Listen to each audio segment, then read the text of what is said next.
We're gonna jump into map number 1, ladies and gentlemen. The game is live and starting to the bottom of the map on Polar Night. Game number 1 in the best of 5 series. We have the Terran player for Team Millennium. It is ForGG. Yesterday with an incredible showing in the group stages. And he's going up against his Zerg opponent today. Starting to the top, it is the Tyrant for Evil Genius. We have Jaedong, one of the most high-profile players in Starcraft 2 these days. And especially in the last year, he was finally able to win a major tournament. But even before that, he finished second place 5 times in a row. Absolutely incredible results for him. Can he perform another tournament victory here, or will ForGG be the one player to beat him in the tournament here at the Aces RG in 2014? It would be one of ForGG's biggest high-profile kills, as he has done well at events, but did he actually win a tournament of his own?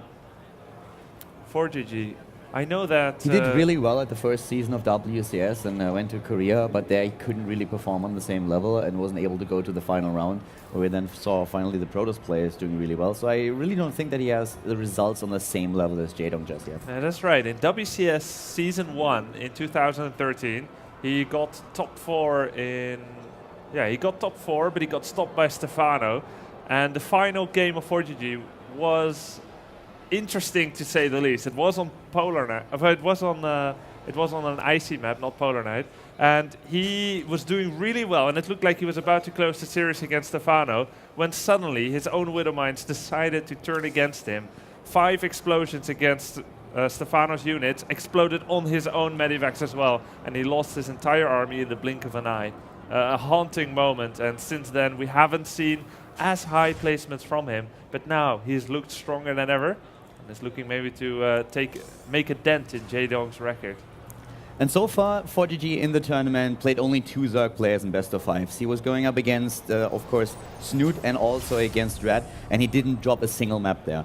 Jaedong is definitely a player on a different level. He's a very high-profile player that is especially good in the matchup here. But this would be actually a first map loss for ForGG. So far in the tournament, he hasn't suffered a single loss at the hands of a Zerg player. And he has said in the interviews, as you already pointed out, Grubby, that he kind of feels he figured the matchup out and that he finally has a good grasp on what exactly he has to do there. And one of his biggest weapons in the arsenal of the Terran player was his multitasking. His medivac, something that I talked with Red about earlier, and he said it's just so difficult to really keep track of them, to make sure that he doesn't get his kills in. But Jaedong is someone who has faced very strong opponents, Terran opponents especially, in the past, and we are going to see if ForGG can really make the same style work against Jaedong that he used against players like Snoot and Red. So far, it's just a little bit of Reaper harass that we see from the Terran player, and Jaedong, of course, starting things off with the Hatch first, getting gas for the speed with the Zerglings, is just trying to keep that Reaper at bay, and actually not even a single Zergling kill on the Reaper, if I'm not mistaken. Yeah, that's very nicely done by Jaedong. You make those Zerglings not with the hopes of killing the Reaper usually, but just tanking shots that would otherwise go to the Queen or the drones. And if you can keep all the Zerglings alive, well, that's something you have for later. Save a penny and have a penny later. Now, one of the things that I find so interesting about Jaedong is, of course, you could write books about him. There's a lot of interesting things about him, from his legendary Brood War past. And oh my god, both Reapers go down. That's a great win for Jaedong. But just to continue my thought, one of the most interesting things is he watches foreign Zergs a lot. He was a self-professed big fan of Stefano, yeah, a great innovator of the game and of the TVZ and the PVZ matchup. So he watches Stefano and he learns from him, from creep spread to strategies and so forth. But then he brings his strong Korean training regime background and brings his strong mechanics into the game and his will to always dominate all life, kind of like Sauron. And those 2 skills combined make him a great fusion player and make him a complete star player, completely championship winning material. Yeah, it's definitely true. He's very, very flexible in the matchups and adapting his style towards his opponent. Right now, what he has to deal with is pretty standard. It's what we usually see from a Terran player in the matchup, just trying to dominate the map in the early stages with the Hellions. And of course, he would love to use those Reapers too, but Jaedong already put an end to that right away. And you want to really keep that creep spread back as much as you can. And against players like Snoot, ForGG could really make that work. And it helped him later on, since once the medevac's out, what you usually try to do with your bio army is you move out, you move on onto creep, you try to take down creep tumors, and if you can, snipe a queen or two and always put pressure on the peripheral bases of the Zerg player.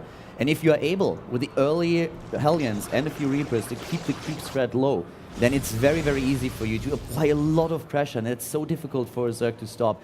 But Jaedong is already on the way to just spread the creep as far as he can and to give himself that bit of a safety net that he will then have in the mid game. Yeah, the early little benefits here went to Jaedong, and those moments are actually not very important maybe in the large scheme of things, but when you add them all together, they keep snowballing a little bit. And then let's think about the effect of the mentality here. He just lost another Hellion. And these kind of things, they're like, yeah, a normal game would be hard against Jaedong on equal footing. Losing these things, is everything going poorly for me? And sometimes someone's mentality is already being shaped in these little moments. And we can say that the benefits here went to Jaedong already. ForGG on the, oh my god, a little bit of a mistake here with the supply depots, not even raising the ones on the top of the wall. And he has a huge problem right now, already losing Marines and a few of the Lings in the main base, immediately targeting down the SCVs. So ForGG for a second, just a little bit of inattentiveness, and he's losing now a couple of workers in the main base. 8 lost in total already, another one going down. Jaedong with a really nice poke here and doing a lot more damage than he was expecting. ForGG in the early game got away with his third command center, which is kind of standard in the matchup right now, but this is definitely something that he doesn't anticipate, the Terran player that is. He's trying to make the Hellions work for now, but so far Jaedong doing an incredible job at keeping his own worker force alive. Look at that reaction time. He didn't lose a single drone in the initial pull, and again a Hellion went down. Now these Hellions are stuck. He killed one single drone, and he's probably gonna lose them all cheaply. Jaedong is making some great trades. 9 Zerglings for 9 SCVs? Sure, I'll take it anytime. At the same time now the Hellions still continuing to put pressure on those Lings, but he has to be careful. One moment where he doesn't pay attention to the position of the Hellions, he might lose all of them with a quick surround here. Of course, Jaedong going into the Spire build, he wants to go for Ling Meter Baneling. The Hellions still doing a lot of damage here, getting really nice shots off. Nice unit control by ForGG, but in the end, he doesn't really have the Hellion numbers. Or does he? He's actually going to go to kill all of those Lings if he gets another 1 or 2 shots off. I think the Lings will eventually win. Yeah. Ring around the rosy, and it's the king of the hill. 1 Zergling is the final victor of the battle. But Jaedong already heading into +2/+2, whereas ForGG is about to finish his 1/1 upgrades. The armory lined up with this to start the next set. Of course, he has his third base already on the low ground to start the mining from the third mineral line here. And as we are in the game right now, it looks really like Jaedong is able to just here in the early game get this momentum going for himself. But now we have the first Medivacs in the mix. And this is the time where Jaedong really started to dominate every other Zerg player that he played so far. How is Jaedong going to react to this? Yeah, ForGG taking, of course, that typical forward expansion, the staging ground of all the mischief that he will likely try to cause to his opponent. And easier to defend while still moving into attack. Defend is something that he has to do now. Very wisely, he made a bunker, and they will take care of these Zerglings right away. It was really important for him to not take any losses there, and the bunker already in position is going to keep 1 or 2 Marines in there. It's going to help him. Of course, now the Widow Mine production has already started so that he can use those with the bio units. It's still one of the things that a lot of Terran players prefer over using tanks, since first of all the Widow Mines are able to target air, and also they are much more mobile than a siege tank is.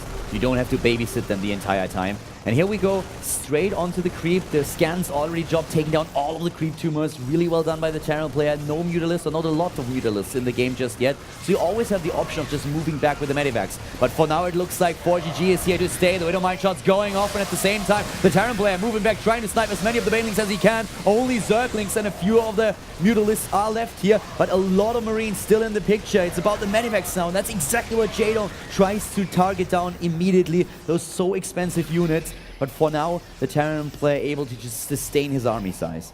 Yeah, and in the meantime, ForGG is forgetting to keep a hold of his upgrades. Yeah. Against Snoot, he was always ahead, or at least in equal timing of upgrades. He's forgotten to start them. He's got the E-base and armory ready, but he's not actually starting them yet, so he's gonna fall behind. It's definitely a big, big problem, or will be a problem later on, and now he's losing even more Medivacs, but the Marines are coming through, trying to take down a few of those Mutalisks. The Banelings trying to go for the rescue here, but ForGG immediately with the snipes, taking 2 of them down. And you're so right, he has to start these upgrades. He actually cancelled his armor upgrade now and started the +2 attack upgrade here. He needs to really keep track on those, because now, right now Jaedong is pulling ahead. He's already on 2-2. Here come the double upgrades for the Terran player. Jaedong doesn't have the infestation breach just yet. So he's not going into Hive. He will be stuck on 2-2 for quite some time. That gives ForGG some time to really catch up. But for now, the Zerg player has this really dominant position. But it's ForGG that moves out and tries to put some pressure onto that third base of his opponent. Oh, the supply depot is lowered again. The Zerglings are gonna get in and have their way here with the SCVs. At the same time, great coordination. Jaedong moves in, takes down 2 medivacs, and gets a decent trade with his Banelings against the bio. Yeah, but it was really well done by ForGG actually. He targeted well with the Widow Mines, and also he used one of the Marauders at the front to take a bit of the Baneling damage. So the Marines, most of them were safe. He didn't lose as many as Jaedong was hoping for, and this still allows him to just dart in and do a bit of just a pushing against this third base, and Jaedong needs to defend it. He's moving in again, Ling Muta Baneling on the way. The Banelings, they keep rolling, but nice blitz by the Terran player, and so many Marines are left. The Widow Mines getting their shots off, and now the Mutalisks are completely exposed, only a few units still on the ground. And here comes the Terran player once again with another sim, moving in and taking down Mutalisks after Mutalisks. Jaedong is dropping in supply, and ForGG having a great position here, but he needs to move back since the reinforcements for Jaedong, at least for now, force a pickup of the Marines. And he was just fighting with all his Mutalisks straight up against the Marines. It almost seems like he wasn't doing something else, or he thought that was okay, or he kind of gave up already. I'm not quite sure, but this is going really well for ForGG. Yeah. All the Mutalisks got cleared up, and those are very expensive units to replace. And now think about what would have happened here. ForGG wouldn't have dropped the ball earlier with his upgrades if he would have gone straight for the 2-2, because right now he's fighting at a disadvantage in the upgrade count. If he would be on the same upgrades as Jaedong, that fight would have ended even more in his favor. So a great fight there for ForGG, and Jaedong has to be so careful. He's falling behind in the overall supply, and especially in the army supply. ForGG is ahead of him with 86 army supply against 62, moving in once again. The Zerglings already have a lot of problems there, just staying alive against the Marines, and the Bioforce is now going straight for that third base. Jaedong has a fourth behind it, but he is gonna lose one of his hatches, and ForGG is putting so much more pressure onto the Evil Genius, and it really looks like ForGG can do it again. Yeah, with a 40 supply lead here, taking down this base, Jaedong is losing critical resources in a game that was already looking quite bad for him. Banelings trying to roll in here, trying to do their dirty work, but they won't be able to take down enough Marines. ForGG takes the first map in the series. GG! And the Terran player, once again victorious against Zerg, really having a very good grasp on the matchup here. I'm very impressed at how he plays that. And Jaedong, you know, at the beginning, it looked really good for him. The first engagements, they worked in his favor. He shut down the Reapers right away. The Hellions didn't accomplish too much, got the upgrades out. Yeah. But then a couple of those engagements where ForGG just always, he moved back the Marines. He spread them out. The Banelings didn't get the connects. And then suddenly the ground was gone. Only Mutalisks left. Still Marines survived. And that was really when Jaedong lost way too much, especially that Mutalisk flock at the end. He couldn't afford to lose this.